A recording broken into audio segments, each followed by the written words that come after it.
যোৰহাট বিজ্ঞান আৰু প্ৰযুক্তিবিদ্যা প্ৰতিষ্ঠানত যোৰহাট বিধানসভা সমষ্টিৰ বৃহৎ স্বাস্থ্য মেলা সম্পন্ন।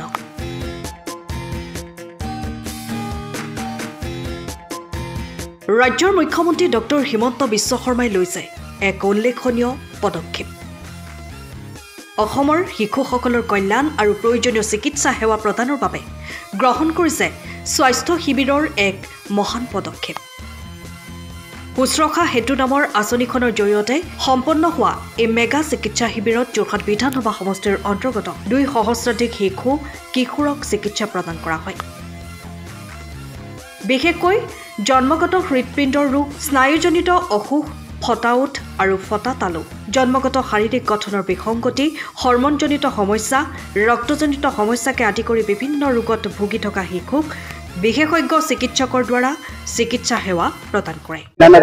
যোনখিনি ল'ৰা ছোৱালী থাকি গৈছে, থাকি যোৱা ল'ৰা ছোৱালীখিনি কৰিছে। মোটামুটি আমি এতিয়ালৈকে 2300 মান এতিয়ালৈকে ৰেজিষ্ট্ৰেশ্যন হৈছে। আমাৰ 300 ওচৰে পাজৰে আমাৰ ৰেফাৰেলো হৈছে, লাইন আপ হৈ আছে ৰেফাৰেলত। আৰু ইয়াত এটা ভাল পৰিৱেশ আমি পাইছোঁ জিষ্টৰ ফিল্ডত, আৰু যথেষ্টখিনি সহায় আমি স্কুলখিনিৰ পৰা পাইছোঁ। সকলো স্কুল আমাৰ যোনখিনি আছিলে এনৰোল কৰিছিলোঁ আহিবৰ কাৰণে তেওঁলোক সমস্তখিনি আহিছে। বিভিন্ন ডিপাৰ্টমেণ্টৰ লোকো ইয়াত জড়িত হৈ আছে। সকলো ডিপাৰ্টমেণ্ট আমাৰ সুন্দৰভাৱে এটা তেওঁলোকে সহায় আগবঢ়াইছে 2-3 দিনত। আৰু লগতে আমাৰ ডিষ্ট্ৰিক্ট এডমিনিষ্ট্ৰেশ্যনত তেওঁলোকে যথেষ্ট কষ্ট কৰি আমি ইমানটো পৰ্যায়লৈকে আজি এতিয়া পাইছোঁ।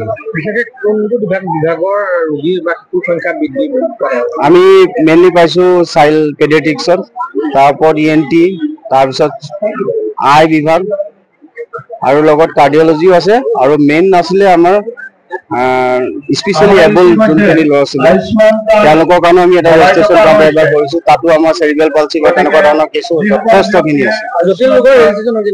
মেক্সিমাম জটিল লোক এই গেমটোত আমাৰ কি হয়, যোনসকল ল'ৰা ছোৱালী জন্মগত বিসংগতি আছে, যাৰ ট্ৰিটমেণ্ট কৰা আছে, পৰিয়ালে ভাগৰি গৈছে, বা যোনসকল শিশু ট্ৰিটমেণ্ট কৰিব পৰা নাই, তেওঁলোকক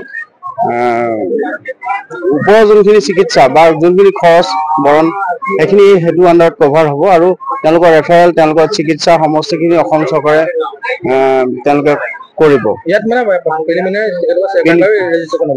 আমাৰ ডক্টৰখিনিয়ে চাব।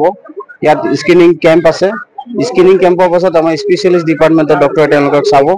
চোৱাৰ পাছত যোনসকল শিশু ট্ৰিটেবল শিশু যোনসকল আছে ইয়াতে ট্ৰিট কৰি দিছে, যোনসকল শিশুক তেওঁলোকে ট্ৰিটমেণ্ট কৰিব নোৱাৰে তেওঁলোকক ৰেফাৰ কৰিছে বিভিন্ন মেডিকেল কলেজলৈ।